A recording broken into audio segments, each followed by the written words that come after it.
gotta get paid. You got all, you just showed off all your chops? Yeah, I gotta get paid now.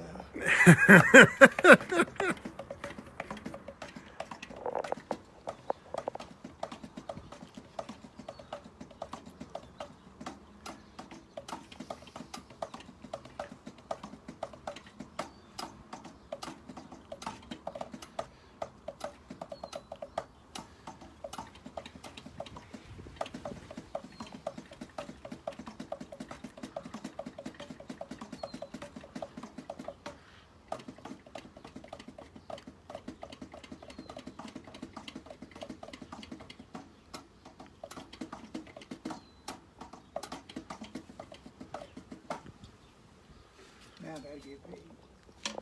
Folks, welcome to the Jake Feinberg Show, and here with an old friend and a good friend of the program, That's right. Albert Tootie, Heath.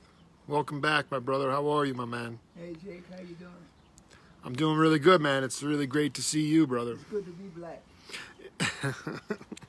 You know, I just wanted to start by asking you about. You want to sit down? Yeah. Yeah. Come on. This gentleman is in.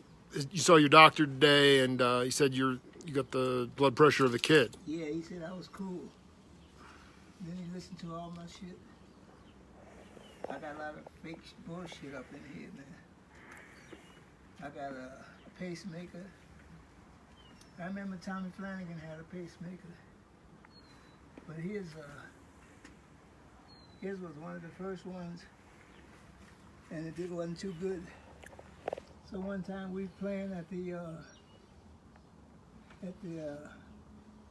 Jazz Standard over there on the east side. People want to see your face. Okay, look at my face, you assholes.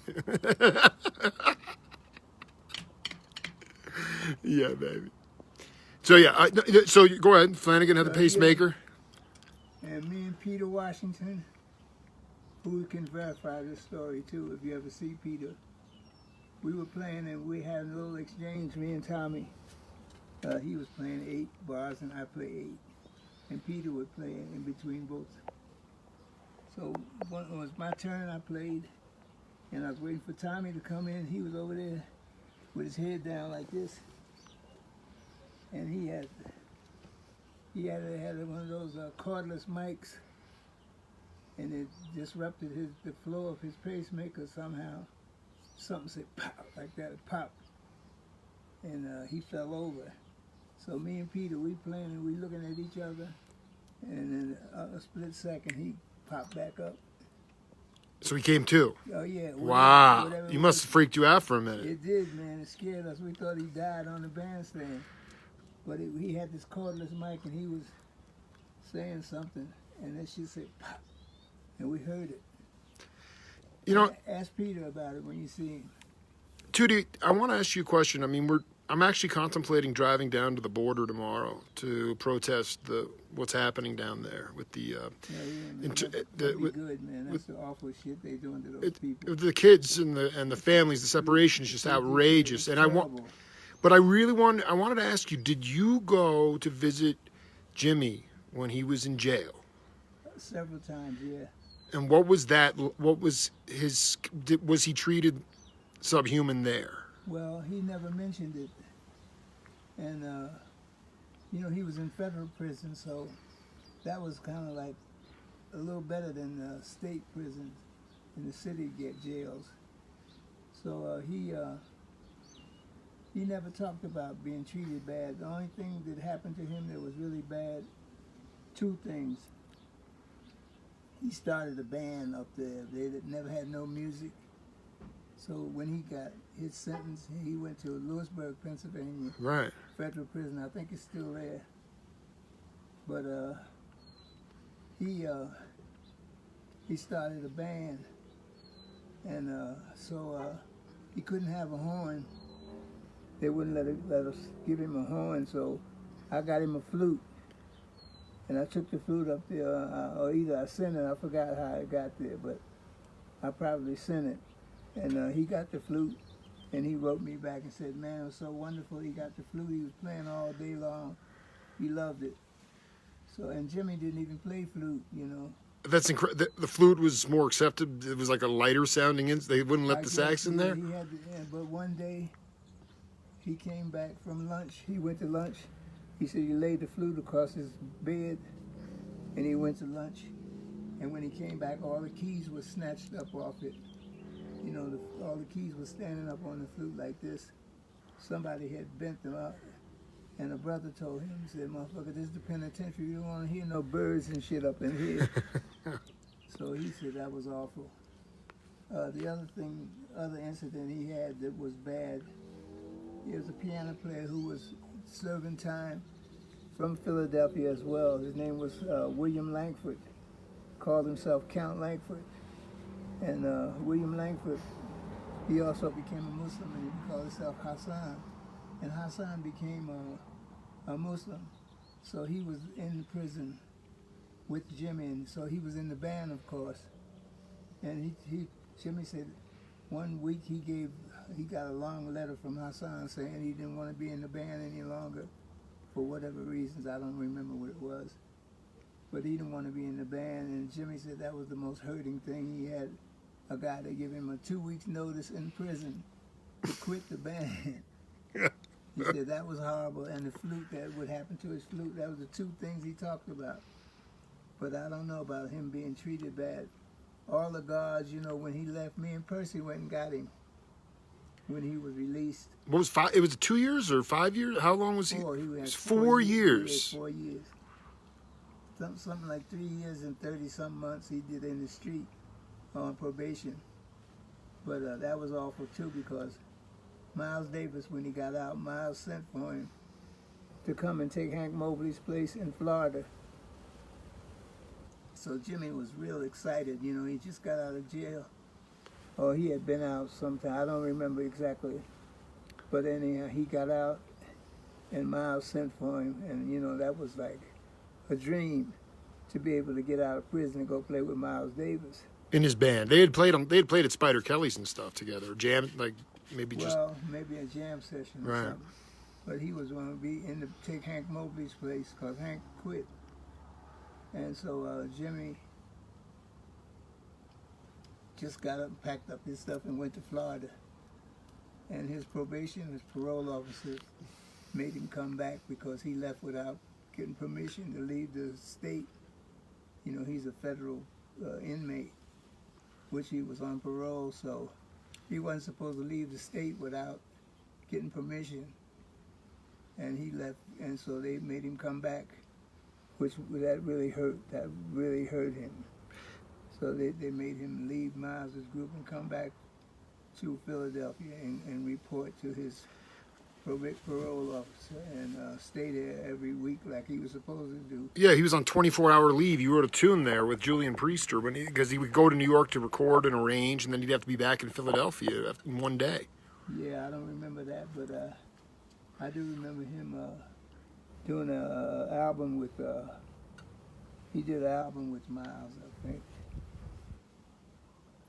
No, that was Clifford Brown. He did one with, he played baritone on one of Clifford Brown's recordings. Can you talk about what the similarities between the subhuman treatment of the families at the border who are not even getting due process, and you said something in our second interview that was so fascinating. You know, we have Independence Day tomorrow. This is like Native American land. The slaves were forced against their will to come here. Absolutely. They didn't want to come here. And then they were basically taken, all their heritage was taken away from them. Yeah, the culture, everything. The culture was stripped away from them. And so, I mean... Language, everything. Religion, language. All that was taken away. Just because of... And what... Again, people want to see your beautiful eyes. They want to see your eyes. But, Okay. you know, I want you to just talk about the visceral feeling, how you can relate to these people that are struggling right now. Well, I think it's a tragedy, you know, for these people to have to suffer the way that they're suffering to come into this country. And I was listening to the radio, a talk show the other day, and a guy was praising Trump for helping to endorse this law to keep these people, make them into immigrants, you know, when they did come in. So they had to get permission from wherever they were leaving from to come into this country. And, you know, I thought that was awful. He said, there's no place in the world, this guy was on the radio, he said, no place in the world where people can walk into a country without establishing a residence or citizenship, and that's not true, man. People walk in and out of countries all the time. They always did.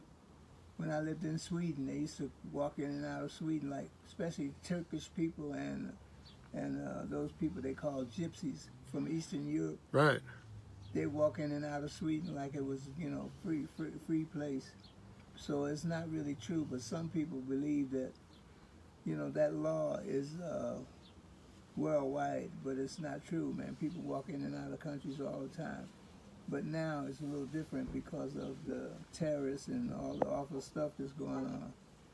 So these people that are kept out of this country, I think it's unfair and it's terrible, and it's a tragedy to have these people locked up. Travesty. Yeah, locked up. The kids locked up and separated from their parents. It's awful. It's the most worst thing I ever heard in my life. And I was upset with the gay parade in New York. All those thousands of people that were out because of gay people. Man, I told my wife the other day. I said, I don't care if people are gay. That's what they want to do. I mean, who gives a shit about what somebody does in a bedroom with their mate? Right. She said, well, they had to demonstrate because they couldn't get married. There's a lot of laws against people who are gay. I said, well, it's gay people who made the laws because most societies have gay people everywhere.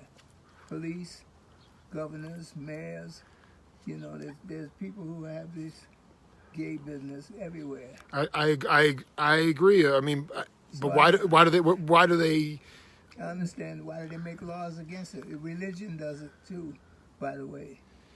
There's some religions that don't, they don't endorse gay people, and some of the ministers are gay.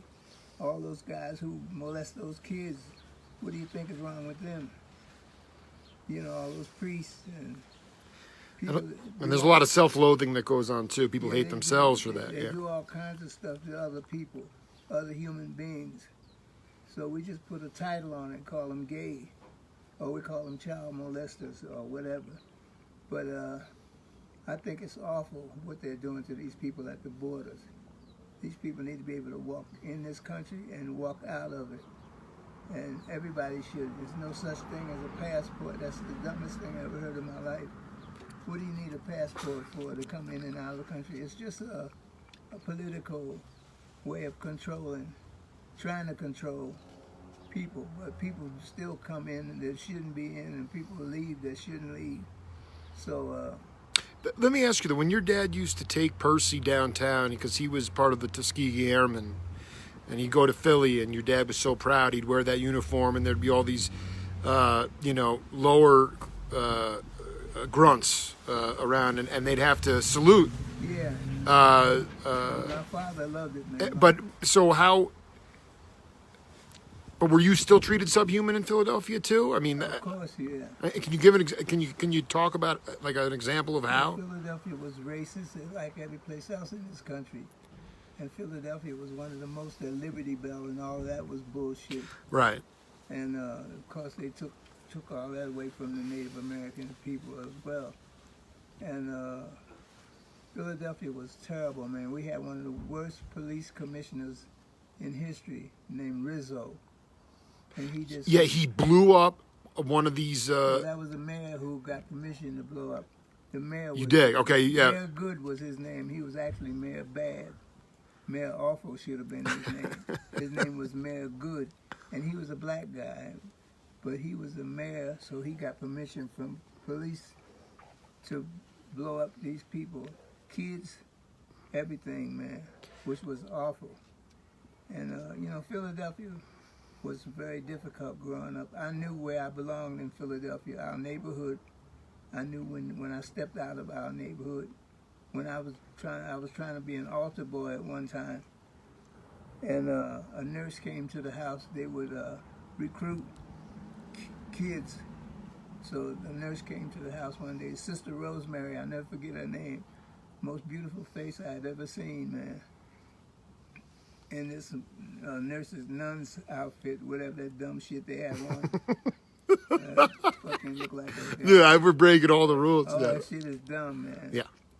And that's my headphones. Thanks, my Oh, man. yeah, right on. Thank you. See that? That's my headphones, man. See that? I love that. My headphones came. Look at that. I'm not gonna do it now. Yeah. But anyhow. You can listen to Lester. I was getting ready to ask you. I'm gonna tell you about this sister that came in to recruit in the neighborhood, trying to get little black kids to become Catholic. So there was a Catholic church in the neighborhood, big church, called St. Charles. Huge church. And my mother used to make me go to church with her every Sunday. But it was a Baptist church. And I didn't understand it because my mother would sit next to me and these people would be talking and people would be getting happy and jumping up and going crazy, falling on the floor. So I was cool with that, you know. It was the Holy Rollers were there. That's not what they didn't call themselves. They called themselves Baptists. Baptists. Holy Roller was something else. But the Baptists used to jump up and get happy as well. So one Sunday, my mom jumped up, and that was it for me. Scared me to death. Because, you know, I never seen my mother fell on the floor, and, you know, dress went up, and these ushers came over and started fanning. I didn't know what would have happened. I knew that they said the Holy Spirit had hit her. I said, well, whatever hit her, I hope it don't hit me, because I didn't want to fall on the floor and go through that. So it never hit me, so I begged my mother to let me go to another church. She said, any kind, just go to church. So that's when I joined the Catholic Church. So this. And you were thinking about being an altar boy. They groomed me to be an altar boy because I could learn these little words that they said in Latin. They had a few things you had to learn to say in Latin to serve the altar. To help the priest assist him in the service of serving the Holy Communion. You had to hold a little thing up under it so it didn't drop on the floor. Right. Or on the whatever. So, and he would say certain words, and you'd have to respond to those words. And it was in Latin, but so I was good. I could learn the words and pronounce all the stuff that I was supposed to. So they were grooming me. So I was getting very close to becoming a real altar boy. So one weekend I went to the church, and under the church was a big room underneath where they played bingo on Saturdays. And that was a little surprise to me that they would be like kind of gambling. Was it for money or was it just for fun? I have no idea whether they were making money or not. And just the idea of them gambling it didn't rub me right, because the sacred altar was right above this. Was up on. I see. Yeah, it was right. We were right under the altar with the bingo, And I said, man, what kind of church is? Where's God at? What is all of this? So I was a little upset when I found out that they were playing bingo. So one day I decided to go to a church outside of the neighborhood, which I could walk a few blocks, and I would be in a real white Italian neighborhood. So I went in this chapel, and I did all my little crosses and said all my holy everything, and I walked in, and nobody's in there because there's no service. It was on a day early in the daytime. So I came in the church. There was nobody in there. So there's an open pew. All the pews were open. So I chose one, and I walked in, and I kneeled down, and I noticed that there was a priest up on the what do you call it? Not the altar, up on the. Not the bandstand. You're asking the wrong cat anyway. Yeah, I didn't call it no bandstand, of course. That was up there where God was supposed to be up there and all that. So he was up there lighting some candles and saying some dumb shit to himself, of course. So then he noticed that I was sitting there. I'm the only person in the church, me and him. So he noticed me sitting back there, and so he walked all the way around the whole church. And I saw him, and I said, oh, this guy's coming over here, just tell me something. I had no idea why he was coming over to say anything to me other than bless me or something, Right. He came over to tell me. He kneeled down, next to me, and he said to me, "What chapel do you belong to?" And I told him St. Charles, which St. Charles was in the neighborhood. He said, "The next time you want to go to service, you go to St. Charles. Don't come to this chapel no more." So in other words, he's telling me, keep my black ass out of there, because that was for white people over there, white Catholics. So I got that message. So after that, I didn't want to be no Catholic no more. I was through with that. That's right. So I became a Muslim. I want to ask you something before we move into that. Cyril Neville, when he went to Catholic Church, I forget the denominations that his parents were, but they were speaking in Latin. It never made any sense to him. But the Lasty Church, which was the spiritual holy church in New Orleans, he used to go there, and the pastor was playing, Melvin Lasty was playing drums, all right? And so the parishioners had their hair in the, rolled up the way it is. They were wearing all white, and Cyril would just stand there and feel the vibrations. That was the I don't want to say sanctified, but that was the spirit church. Yeah. I know you converted. Did you convert to Islam, or did you? And was there a spiritual church in Philadelphia aside from all kinds of churches? But I decided I didn't want to be no Catholic no more, and I didn't want to go where my mother was going, because that was too much jumping up, howling, and shouting and crazy stuff. But it was no different than playing with Donald Duck Bailey. People getting in fights with the ashtrays and stuff. Oh yeah, but what happened with me after the Catholic incident? I decided I'm only about 13 right. years old, so I decided I didn't want to be a Catholic any longer, because they were racist, So anyhow, there was a guy in the neighborhood, a guy from, I forgot where he was from, but he spoke Arabic, and he was teaching the kids Arabic, and anybody who wanted to learn. Really? And he was a Muslim. And this guy, I forgot his name, but anyhow, he used to get little groups of kids on the weekend, and he would teach us phrases, which some of the phrases I've never forgotten since I was a kid. I still remember. You want to riff on a couple of them? Salam alaikum, and of course, Kaif halik, how are you? Alhamdulillah, and Shufi Badin, inshallah. I knew a few little phrases I learned when I was a kid. I never forgot it. So anyhow, these phrases he taught to us. So I was seriously considering becoming a Muslim. And then I found out what they did to women. And they mutilated women and did all kinds of awful stuff to women. How did you find out about that? Reading and, just learning about the religion, about the people. And of course, explicitly in the spiritual text, because just today you see people beheading people, or you see it instantaneously, treating women, Yeah, I read some of this in books and stuff, and actually the Quran, I read a little bit of that as well. But the way I learned all my stuff about the Islam was through one of the most wonderful men in my life, was Yusuf Latif, who converted to Islam, but he was totally opposite of all the stuff I had learned about Islam. He was the opposite. He was the most loving man I had ever been around, and I learned a lot from him. Was he into Sufism? No, he was a Ahmadiyyan Muslim. Interesting, because the Sufis are the mystical side of Islam that never gets talked about. No, he was an Ahmadiyyan. I'll never forget it. And he went to Mecca a couple of times for what they call it. I forgot what they call it. Well, you went with Barron and Cunningham. Yeah, we went to Tunis to a mosque. We were in Italy playing a gig, and Yusuf took us. We were on our off day. He took us to Tunis, and we went to a wonderful mosque. And anyhow, when I learned about, this is before Yusuf, when I learned about how they treated women and all that, I was kind of done with that. I didn't want to be that anymore.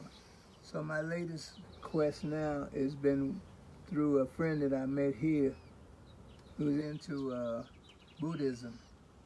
And this guy, his name is Ralph Steele. He's a Buddhist. And let me tell you this guy's story. He wrote a book which I fell in love with him kind of when I read his book about his trip, what he's gone through to become a Buddhist. And what happened with this guy is that he was in the military and he got hurt and on some kind of stupid mission. They were on killing people, doing whatever they do. And anyhow, he got seriously injured and he ended up in the hospital. And when he went in the hospital, they administered to him for pain. They gave him some heroin. And they also gave him some, what did they give him first? He said opioid. You know, Yeah, right, codeine or something like that. codeine Yeah, and yeah, stuff yeah, like yeah, that. yeah. And then the next thing they gave him was heroin to help with his pain. And he became a heroin addict. And then they released him from the military, and he ended up using heroin for some years. And Buddhism got him out of that. He worked his way out of the heroin addict. And I read his story, man, and I kind of admired this guy because he changed his life, you know, and he became serious. He's been like 25 or 30 years now. He's been a Buddhist, and I'm in contact with him now. Matter of fact, I'm going to his house in about 2 weeks to join some other people, and I enjoy meditation. And chanting too? I don't chant, but I meditate, you know. I bet you do. And I mean, you know... it helps me. It helps me to breathe. After having a stroke, you know, I had a problem swallowing and breathing and all of that. So now the meditation helps me to breathe better and to utilize my lungs and my strength, inner strength, and it helps me to clear my thoughts. And so I learned a lot about, but there's certain things about Buddhism, and I would hate for him to hear me say this, that I don't really agree to. Number one is basically Asian people. He's the only black guy I know that's in this. Of course there's others, but he's one of the only guys. But it's a bunch of Asian guys, you know, and Buddha was an Asian guy, and all the whole concept is some other people. It's not my stuff. It's not what I experienced growing up, you know. Does that bothers you, or that you think... It doesn't bother me because I can take from it what I need and what I don't right. need. I leave all that honoring Buddha and all of that. I don't care nothing about that. I don't care nothing about religion, period. Any kind of religion, you know, Catholic, Baptist, or whatever. I don't believe none of that. I don't believe in no God. There's no over floating around in the sky. I don't believe none of that.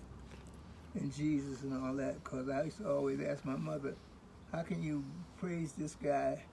He don't look like us. Who is this guy, blue-eyed, blonde-haired guy up on the wall in the house? She said, that's Jesus, boy. You better shut up, you know, because I wasn't able to express how I felt about Right. it. But I had no belief in none of that because I couldn't identify with that. I didn't see nobody like that walking around in my life that was kind and sweet to me. So all the people that looked like that guy was mean to me and mean to people as a nation, you know, nation-wise. So anyhow. But so you feel like the Asians sort of dismiss you in some ways? They don't take you seriously because you're not part, that you feel it's like exclusivity? I feel that way myself. They don't say anything. Yeah, right. It's me that I have the problem with it. No, your honesty is amazingly refreshing. I don't identify with any of that. But it's a health thing. I mean, you're breathing. It's a Sun Roth. It's a circular breathing. I like that. I like that part because it helps me to utilize my lungs and also clean out my thoughts. And I want to be very honest. We've been riffing here on a lot of sociological stuff, but I wanted to ask you. You said in one of our radio interviews that they should just throw the compositions away and go towards improvisation. The compositions are almost irrelevant today because they're so academic. They're from the head, not from the heart. Can you expand on that a little bit? And if so, how would that look? Like where the music should just start up? Well, you know what? Before you came in, I'd been reminiscing a little bit with some of my favorite music was by people like Ornette Coleman, Don Cherry. Sure. He and I lived together in Sweden and played together a lot. And Kenny Drew. well, Kenny Drew was not. Kenny Drew was always a traditional player. Right. You're talking more the free guys. Yeah, the free guy, what they call free music, was Don Cherry and Ornette. And then there was a pianist whom I love, man, named Abdul Ibrahim. His name was Dollar Brand before he became a Muslim. Brand, man. He became a Muslim and changed his name to Abdul Ibrahim. I love this guy's music, and I played with him in Copenhagen. He jumped ship, him and a guy named Johnny Diani, a bass player, and Mackay. I don't know Mackay's last name, a drummer. They jumped ship. They were on a ship coming from South Africa, and they jumped ship somewhere. I think it was in Amsterdam or somewhere like that. They jumped off the ship. They jumped off the boat and swam to shore. No, I mean, when they jumped ship, they politically, they I did. Okay, yeah, thank you. They were supposed to be on the ship, right. working, playing. They got off the ship and didn't get back on. So they had a little career in Europe. They slipped in. Yeah, and Denmark was one of the cities that acknowledged these guys, and they played a lot there. And then the bass player and the piano and the drummer, Mackay, they went to Switzerland or something and stayed there. And Dollar Brand, who was Dollar Brand at the time, he lived in Denmark, and I was living there at the time. So whenever Kenny Drew was not available to play, we played with Dollar Brand. But going back to the idea, like where they were just basically playing free. There was no composition per se. Well, I guess because you were talking about how much I was cracking up listening to the interview because you're like, I can't listen to most of this stuff anymore. I'm talking about the modern composition stuff because it's all from the head, and it's not from the heart. Well, I shouldn't say things like that. Maybe. It's just music. It's just not my taste in music. I just don't want to hear that. I don't care about that. I like the old stuff, like. Well, but your heroes were guys that were not academically trained. They came from the streets. A lot of them did, yeah. There's a few of them that were academically trained, but that was not presented to us. It was not a part of my brother Jimmy. Yeah, no. How can we get to a place where we're hearing music that is in sync with what you want to hear? I have no idea where that is nowadays. I live here in Santa Fe, so music here is quite different from what we hear in New York. And people, when I go to New York, let's go to this club and hear so and so. I'm not interested in that. I'm not interested in listening to, these young people playing their compositions and what they've learned in school. And Lester always said, all of them sound like they have the same teacher. What year did he say that? In the 50s when I was playing with That's insane, Dad. Yeah, he said, they all have the same teacher. They used to ask him about new people who were playing, and he said, well, they all have the same teacher press, so that means they're playing the same thing. But Lester was very different from, I listened to Basie and I was listening to Eddie Lockjaw Davis. You talking about original? Oh man, and who had a little bit of all of that? I thought Sonny Rollins. He could go off into all of that. Sonny Rollins could play as out as you wanted to play, and also be as in as anybody else, as far inside. And Barry Harris used to always say, if you can't play in, you don't know when you're out. You don't know what out is if you don't know in. Sonny could just vacillate between the two. He could do anything, man. Some of his groups, sometimes he played. I played about a week with him in Denmark, in Copenhagen. And it was so wonderful. What a great experience, because this guy, we all thought he was a little abstract, as a person, personality-wise. He wasn't one of the guys. He was outside of everything. And we always said, well, Sonny's a little crazy, But that craziness was just enough to distinguish him from sounding like everybody else. And he could if he wanted to. He knew all of the stuff that everybody else knew, but he decided to have guys like Don Cherry playing with him, Billy Higgins, you know, and I mean all kinds of people who were considered to be outside guys. When, like, do you remember the first cat? Like, was it Wes or some, like, when the Freddie Green model of guitar playing began to become less popular and people started to solo and really, I mean, I'm not talking about Wes per se, but, you know, now today the guitar is the lead solo instrument.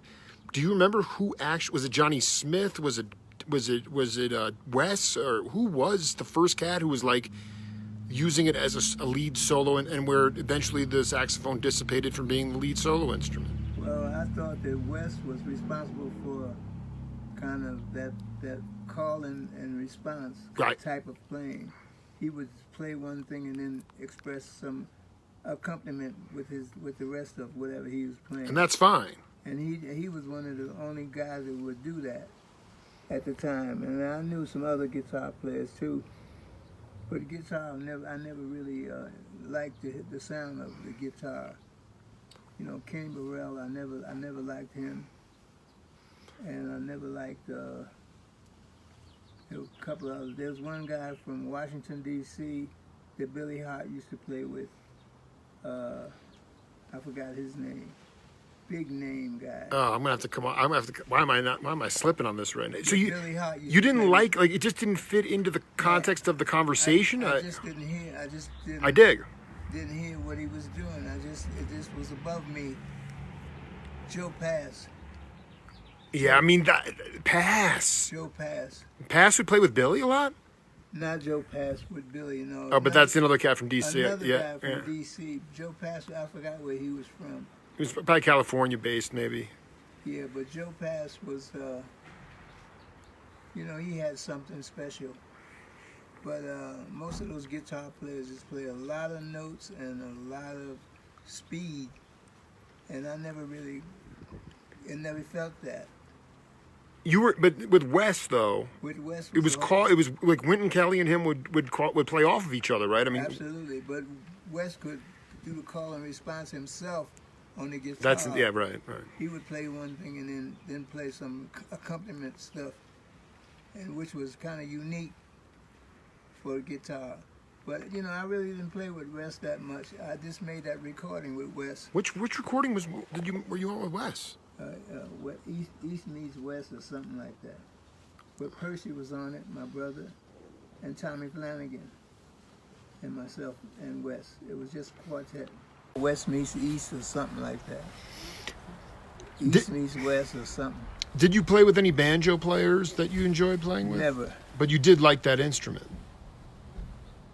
Never, no, I didn't. I like a banjo. Stay within your genre. Don't play jazz on it. Right. No Dixie. Right. Play what you play. You know, your country music or whatever you do. I like a banjo in that. You know, but don't play Charlie Parker licks on a banjo. I don't get that.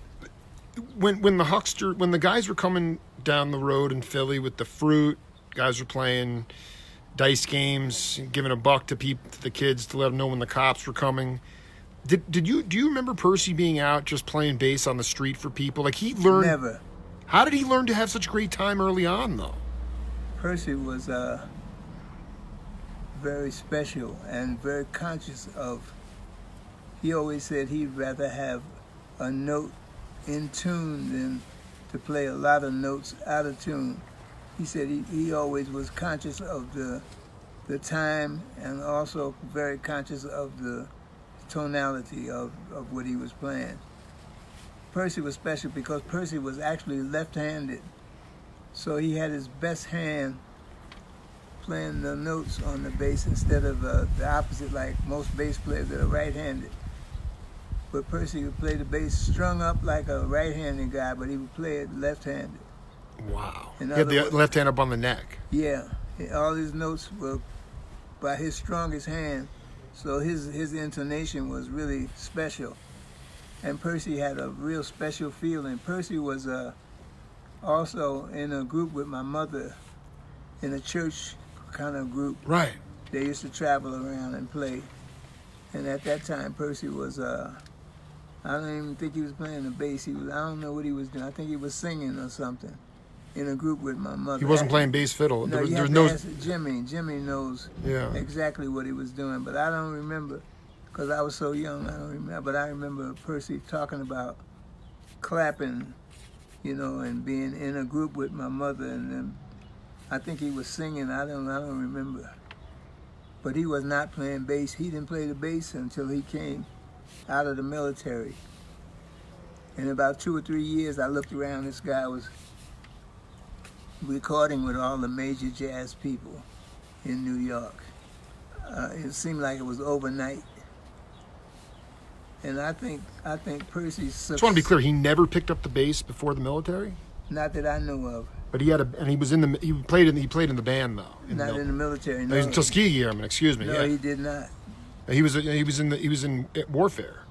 He was a pilot, you know. So that's what he was busy in school learning how to be a pilot, and so there was no time for playing no music, because he was busy going to class every day until he graduated and became a lieutenant in the United States Air Force, which was very difficult. He said all those racist instructors they didn't want those guys flying those airplanes anyhow. So he said they would write things on the board with one hand and erase them with the other hand, and you had to get all of this information. He said most of them were like guys from Alabama and Georgia, and they were real racist guys. You know, they didn't want these black guys flying these airplanes anyhow. They didn't want to make them officers, number one. Well, that kind of just blew me away. I mean, I'm not surprised by that. I mean, but it was terrible. He used to come home. He's a genius, though. He was able to get around that. He was, and so was all those guys in the class who was able to. A whole class of guys graduated, and they were like just high school guys. Do you know where were you already playing with Specs, right? No, when Percy picked up the bass? How old were you at that time? Absolutely. I was coming. I didn't actually start yet. Who gave? But I learned Specs. I learned Jimmy. I got Specs from Jimmy. Specs was in Jimmy's band. Dizzy. Teddy Stewart was the drummer with Dizzy's band, and Teddy got sick or something. And Jimmy said, "I know a guy who just got out of the service. His name is Charles Wright. They called him Specs because he could read little spots on the paper. Little fly paper. Yeah, they called him Specs. So Specs came in the band and he read all of the music, and so Dizzy hired him. And that's where I learned about Specs through my brother Jimmy. And then Jimmy had him after they both were not in Dizzy's band any longer. Jimmy used to have Specs at the house in the rehearsals with the groups at our mother's house. And Jimmy was always, this guy's pretty amazing, man. He was like he's like a genius too in what he does, because Jimmy taught himself basically all the stuff that he does, which he's quite a band arranger. Big band arranger, small combo writing, yeah. Yeah, man, he's seriously special. And I always say to Jimmy, he tells about a guy named Rudolph Stram who he learned how to compose or something. He had some lessons with this guy, and he gives this guy a lot of credit. And I said, man, most of that stuff you got yourself. I watched you do it. He used to sit down at the piano in my mother's house and play chords, and anytime anybody visited, like Dizzy or Miles, or whenever they came into the city, they would always come to the house, and Jimmy would end up learning something about harmony or chords or something. Dizzy would show him how to voice this and that for the band. And I said, those were his teachers, I believe. And because I never known Jimmy to go to no school to learn how to write or nothing. Bird would just come to borrow his horn, or Bird used to borrow his horn, but I never saw Bird sit at the piano. I don't even think we had a piano. Dizzy was at the piano though, working harmonies out. Dizzy used to show Jimmy how to voice certain chords, and and so did Miles. Miles always had his theories about voicing harmony, and So they would always be at the piano. So that was the main feature, you know, at the house whenever there was some guest musicians in town, which was like Charlie Parker or Miles Davis or Dizzy.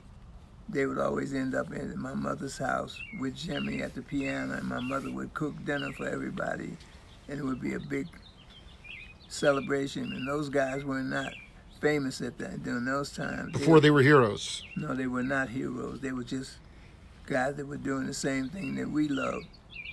So that's my boy Tweety Bird. No, they've been tweeting all day. I mean, the birds are out. I mean, why did Train, in your mind, because Miles said, Train went up to him at the Apollo and said, I'm sorry I played too much. And Miles was like, all you got to do is take the horn out of your mouth. Right. But Train didn't overplay with Shirley Scott. He didn't necessarily overplay with Miles. But then he started. In your mind, he started to play too much for you. Yeah, he grew a little out beyond me, you know, in my concept of. I love Train. I still like to hear him play, but it got to be a little overwhelming for me. I like Lester and Eddie Lockjaw Davis and those guys. They were original as well, and Train had some other originality. And he expanded a little further than I couldn't understand. He outgrew me, kind of, or I outgrew him, one or the other, because I went in my own direction. I had my own favorites, and Train became a real idol. You know what I mean? And when I was playing with him, when he was with Shirley and the organ trio. You had to put the stand up so no one would look between her legs. Yeah, and he was up on the bars, walking the bars. He was walking the bars, man. Honking, yeah. Playing the same notes over and over again. He hated it too, by the way. But he did it better than anybody I'd ever heard doing that. But, he thought it cheapened the music or something? He just hated that he had to get up on the bar and nobody else had to do that. You know what I mean? So the guy who was he just died recently, who was our band leader at the time, his name was Bill Carney. He was Shirley's husband. Oh, yeah. Bill Carney, thought that it would excite the crowd, if he would walk the bar. And, guys like Lynn Hope at the time used to get up on the bar and put their foot in people's drinks and all that kind of stuff. And people loved that. So this guy, Bill Carney, thought that if we did that, we could always have a job to come back to. So we were playing in little circles around Philadelphia area, outside, Allentown and, a couple other little Derby and a couple of other places around Philadelphia we would play. And he always thought that walking the bar and honking and all that would help us to be able to come back and play again. So. How can you talk about how you were able to get your ear around Ornette and Cherry's music as opposed to Coltrane's music? Percy introduced me to Ornette because Percy had made a recording with Ornette some years ago. One of their first recordings, Percy was on it, and he came home. I was actually living in Percy's house with him at the time, out in Long Island. That's when I first came to New York. I couldn't have been more than 23 years old or so. And Percy came home with this recording of Ornette, and he used to play it. And he said, man, these are the young guys this is the new music, and blah, blah, blah.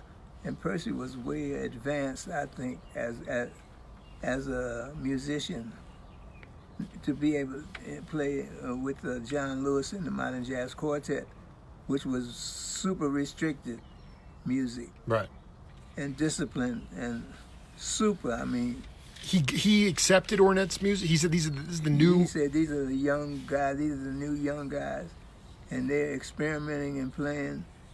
He said some of the crazy, wildest stuff you ever heard, and he would put the records on, and he kept playing them over and over, and then after a while, I began to listen to it, and then to listen to it without. He had a couple of recordings he had made with a piano player and on that, which made his music sound very different and very abstract because the piano had absolutely nothing to do with what they were playing. That's way out. I mean, super out. I want to be clear, though. We've done hours of interviews, Tootie. I thought you were already an Ornette freak, and then one day Percy came home and said, I love Ornette, and that meant the world to you. No. No.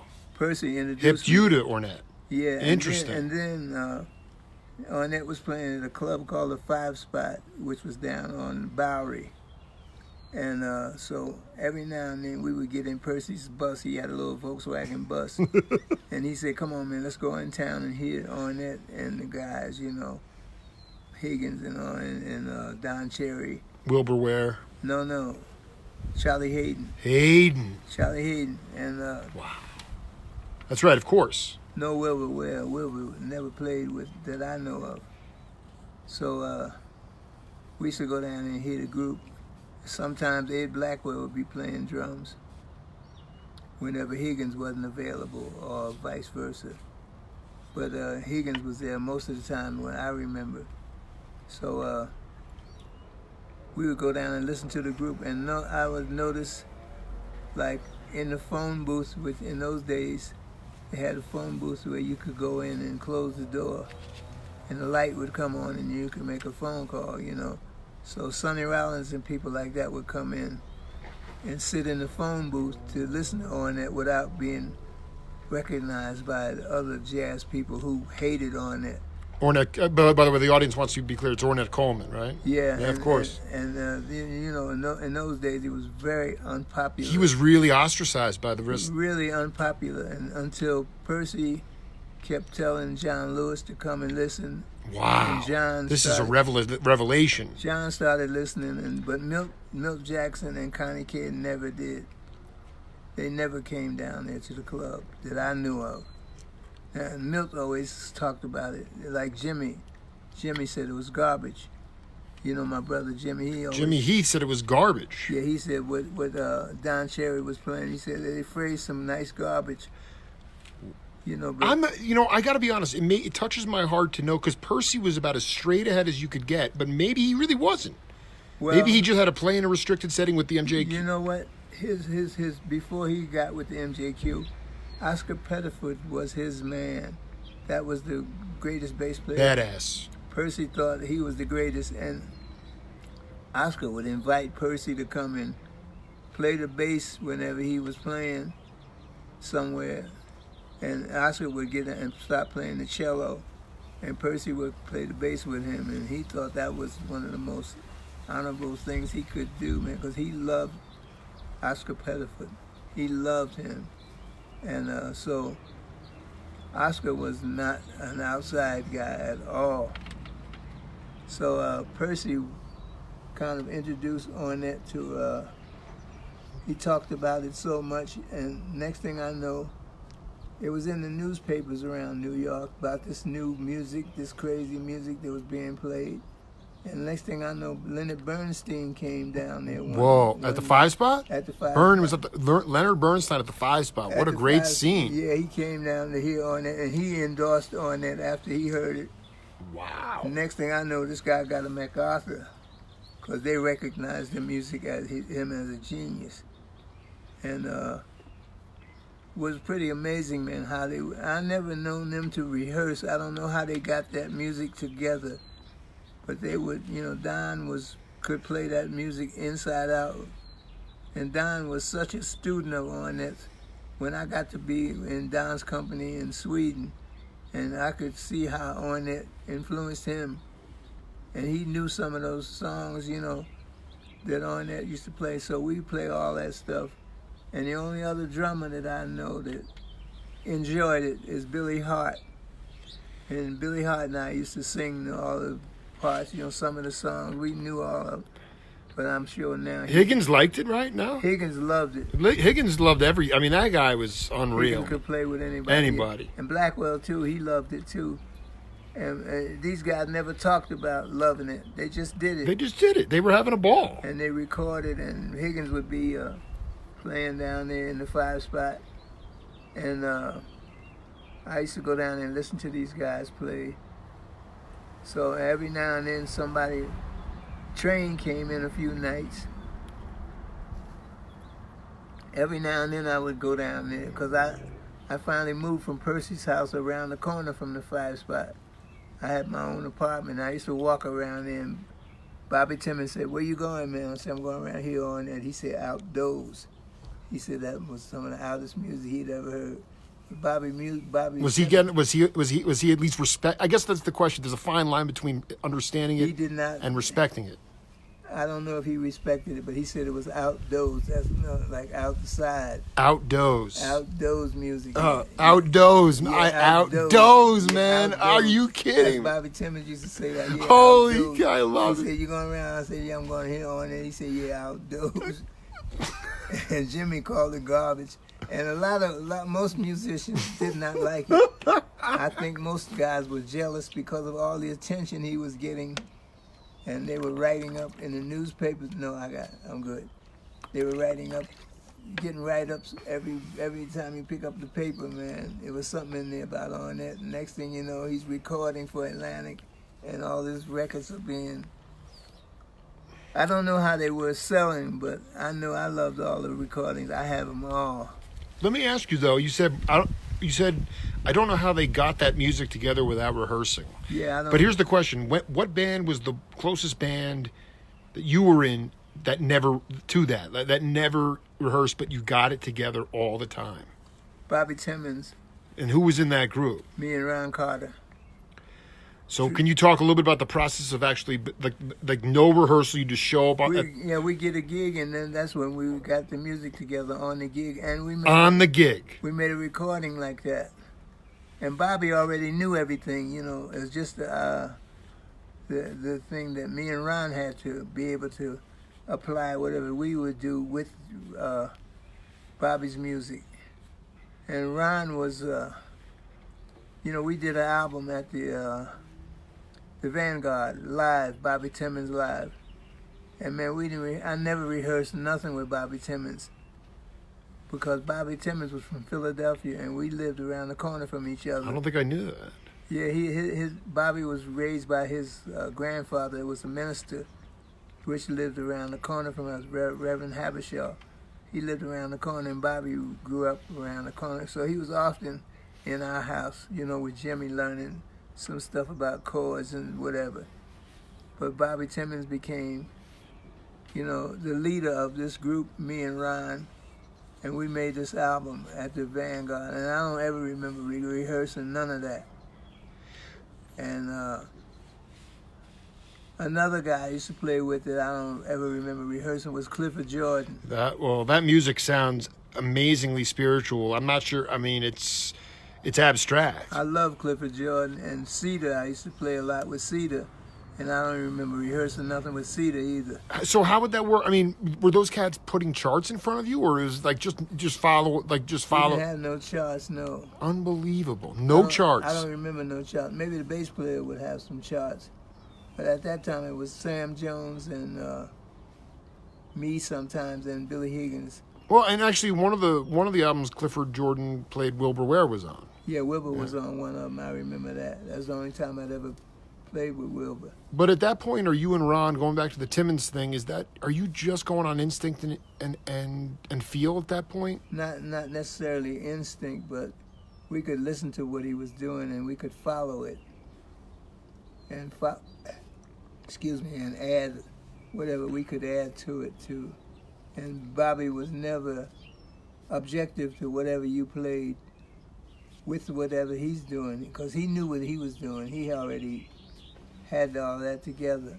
And Ron, of course, was always one of the most adequate bass players you could hear around New York. I'm getting ready to record with Ron in a couple of weeks. Get out of here. Yeah. Is he coming down here? Where? No, I'm coming to New York. You're going to New York. Who's on the date? It's a guitar player named Gregory. Gregory's last name. Falls. Falls. Falls. Greg Falls. You ever hear of him? I never heard of him either until he called me and he said he was trying to. He took him about a month to get rounds, to fit in the recording thing when me and Ron both were in New York at the same time. So that's going to be the 13th or 14th, of August.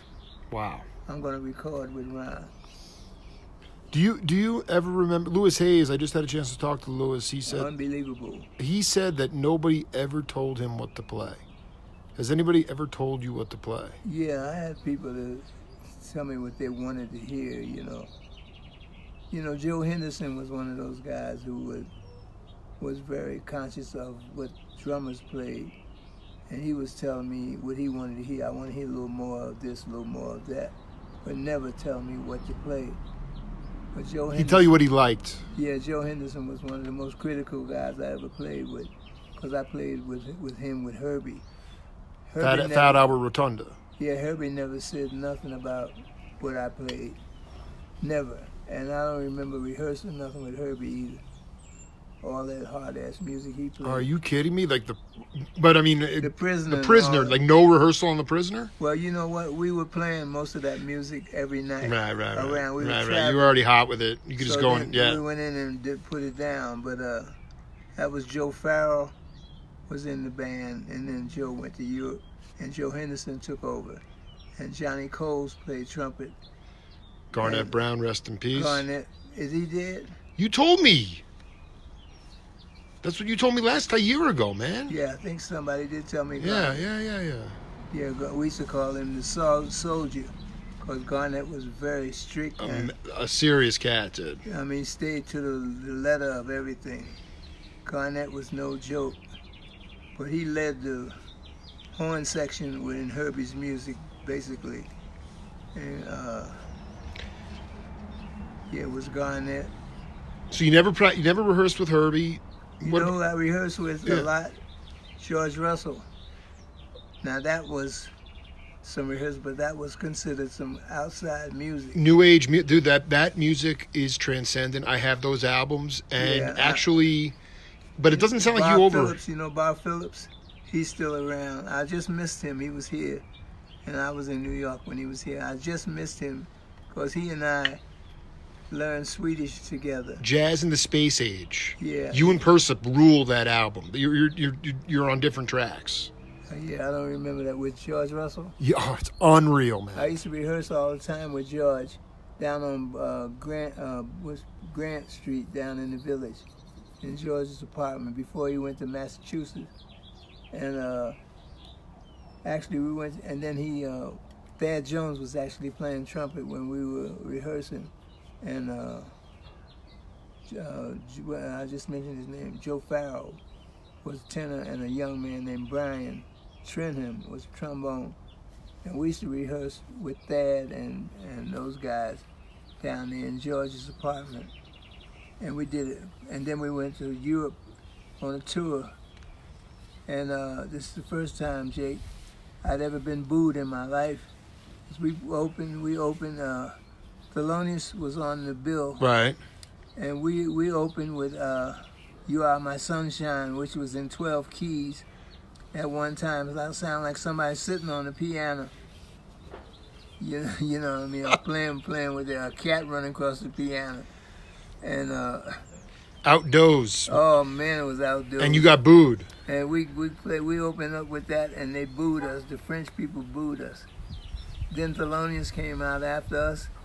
I think Thelonious went out first, and they booed him because he got up and did that little dance he does, and the French people did not like that. I just the one question I had: do you think the Heath brothers will play another concert together? Maybe not at the Vanguard, because I mean Jimmy can't really walk those steps anymore. But I doubt it very seriously. Jimmy's now 92, and he's having a hard time blowing the horn because of this hernia that he has. He's had it for years. Yeah. And he wears a truss, and he could blow his horn and it would pop out, But now the doctor told him it's beginning to give him some trouble. So he's not playing. I don't think he can play no more. Maybe we need to buy him a flute again. Yeah, he won't play no flute though, man. anything that requires him blowing something is going to be very difficult for him.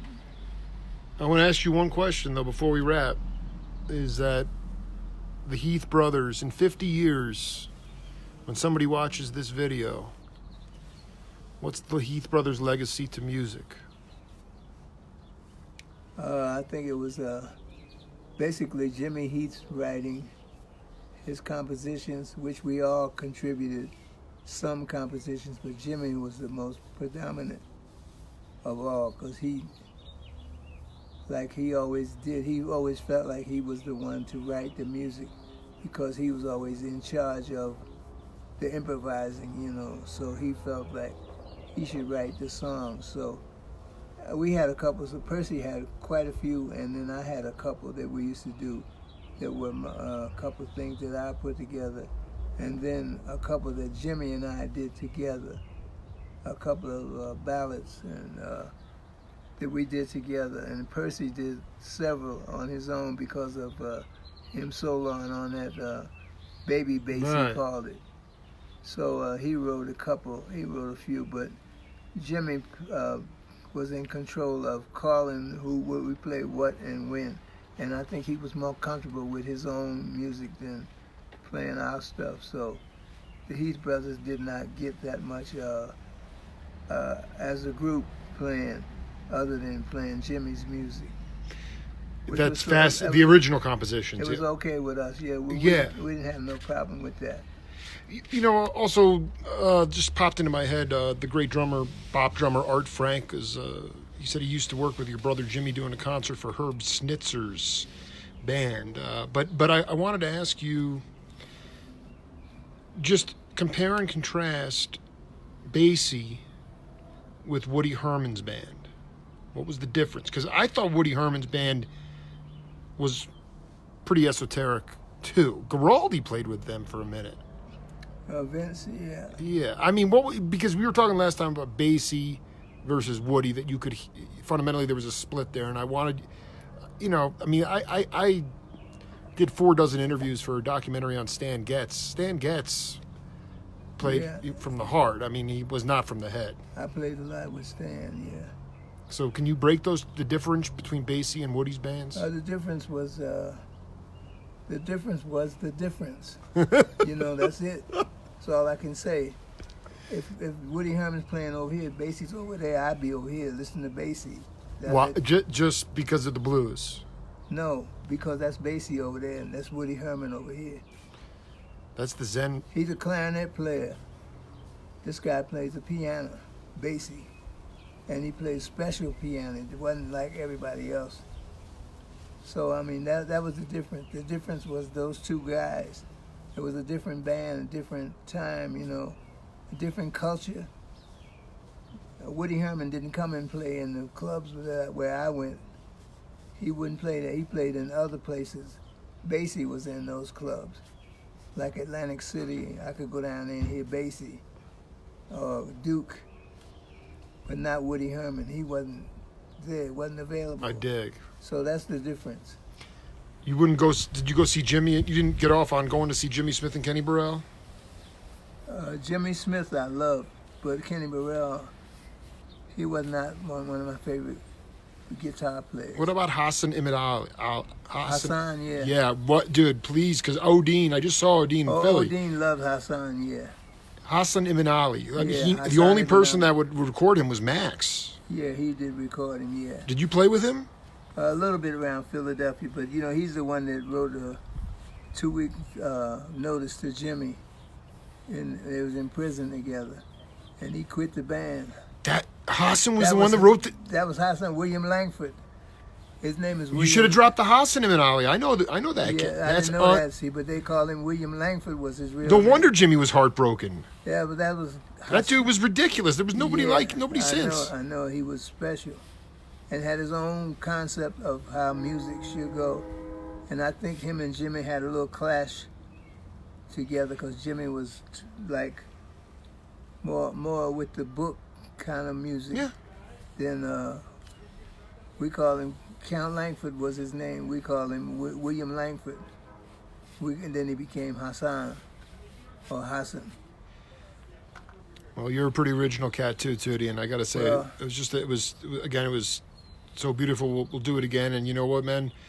You keep staying on the righteous path. I'm always learning, man. I'm learning new stuff. I'm playing with some 2 guys here, 2 drummers, and I'm getting ready to go to Mexico in my first time. I've never been in Mexico. I haven't ever been there. We both live near the border. We've never been there. Yeah, I live right near the border in L.A. I've been on a couple of ships that stopped off in some of them little cities. You go to Mexico City? Where are you headed? I'm going to Mexico City, but I'm going to Jalapa. Is where I'm going to the university, and I'm going to play with Emmett Cohen and David Wong. We're going to play a little trio, and then I'm going to play with some of the local drummers, which I have a group called the Whole Drum Truth, which I know 2 guys that I play with here, a guy named Lon Bienvenu and Jean Trinacosta. Those are the 2 guys that play with me in this group called the Whole Drum Truth, which I established in New York. And you're going to record in a couple weeks with Ron with C. Ron, yeah. Well, That's it, Jake. let's do it again, Tootie. Much love to you, man. All right, Outdoors, man. Yeah, outdoors. Outdoors. Yeah. Happy 4th, everybody. This is the Jake Feinberg Show. Take it easy.